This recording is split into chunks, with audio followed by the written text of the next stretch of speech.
Greetings and welcome to our campus sustainability project presentation, Giving to the Garden. My group proposes to capture some of the plentiful rainwater that we enjoy here and use it for irrigation in the Giving Garden. Specifically, we'd like to capture runoff from the new greenhouse at the Giving Garden, store it, and use it to irrigate crops here in the summer. The Giving Garden is an important part of the sustainability effort at UWT, addressing both the social and environmental pillars of sustainability. But to be fair, we are not the first UW students to think of this, and I want to acknowledge the 2016 team at the Seattle campus comprised of Lee Allison, Brian Davis, and Jessica Kaminsky. They received a Green Seed Fund grant to do an extensive study on the feasibility of converting the Seattle campus irrigation to rainwater. This earlier team's efforts represent a wealth of knowledge and can guide future efforts. There's a link to their report in our references. And to be completely fair, their conclusion was that while the strategy had many benefits, they could not make a pencil out financially. They did, however, note that the pricing of city water was increasing rapidly, and it was only a matter of time before these projects could stand on their own. Our effort is much more modest compared to that team, both in scope and detail, but we are hopeful that by bringing this effort down to a more basic and experimental level, UW might at least get its feet wet, no pun intended, with rainwater irrigation. So back to the Giving Garden. The Giving Garden recently got a new greenhouse, 30 foot by 8 foot, very nice. Currently, UWT uses potable city water to irrigate the planting beds at the Giving Garden. I'll return in a minute to why that isn't the best choice. The point is that the Giving Garden is growing and its water needs are increasing. Our group's sustainability initiative is intended to expand upon the management of surface water at the UWT campus. Our campus is on a hillside next to a waterway, and we have many opportunities to reduce runoff pollution. Currently, there are rain gardens, non-permeable surfaces, and most notably, the stormwater treatment facility at the south end of the Prairie Line Trail, all designed to manage rainwater in and around the campus. The Prairie Line Trail runoff treatment facility captures runoff from an area nearly as big as the campus itself, 42 acres.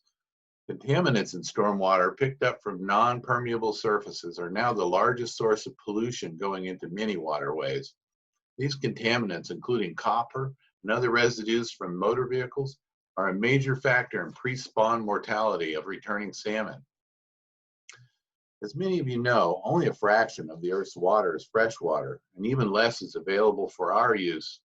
We don't think much about it because it's always there at the turn of a tap. But less than 0.5% of the water on the planet is available fresh water. Fresh water is an underappreciated and uncommon resource, and we shouldn't waste it. Let's examine the potential.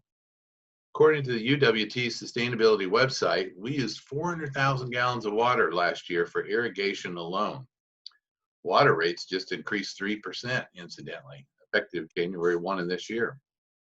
But more importantly, this is purified, clean, fresh, potable water being poured on the ground.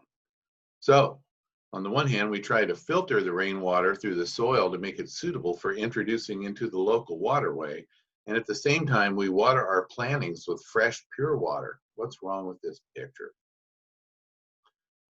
If we could capture a fraction of the rainwater that falls from the sky, we would eliminate this waste.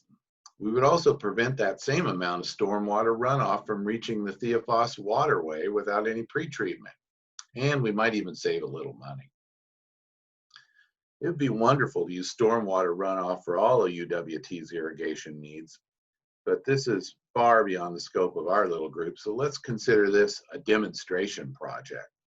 The system is very simple and really only has 3 parts. Gutters to capture the rainwater that falls on the greenhouse, storage, and some kind of solar-powered pump system. A brief overview of each component.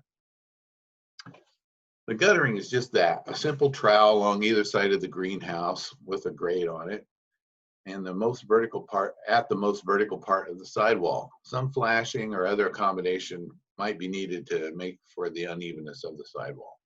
You can see water just runs down the gutter and goes back. Storage, ideally this would be an agricultural style storage container of several hundred gallons, but we could also use like water-filled barricades that were shown in the earlier picture, or perhaps recycled plastic drums piped in series. This just looks a little nicer though. There is no electricity at the Given Garden site, and the cost to add it is prohibitive. However, solar-powered pumping systems are not as exotic as they sound. They're pretty common actually as bilge pump setups in pleasure boats. They're relatively inexpensive. And then we could tie that into the existing irrigation infrastructure. By the way, that system is currently a spray system, and drip irrigation would be much more water-wise and could even be what we need to make this project even more viable. As mentioned earlier, the project's not going to pay for itself probably, but is relatively small dollars due to its scale, and it's more of a proof of concept. The results can be measured in a number of ways, most notably the direct measurements of volumes of runoff used in the garden versus the cost of purchasing it for the city of Tacoma. But then we also have to think of some of those other externalities. The results have to include the amount of stormwater we keep out of the Theophos without any pretreatment. The Giving Garden has its own meter, so we can also track the amount of city water needed to supplement the system.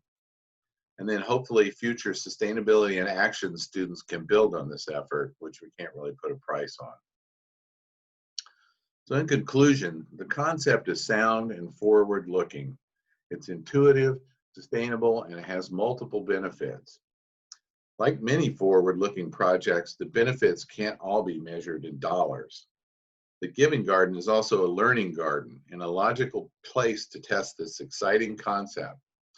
Thank you for listening.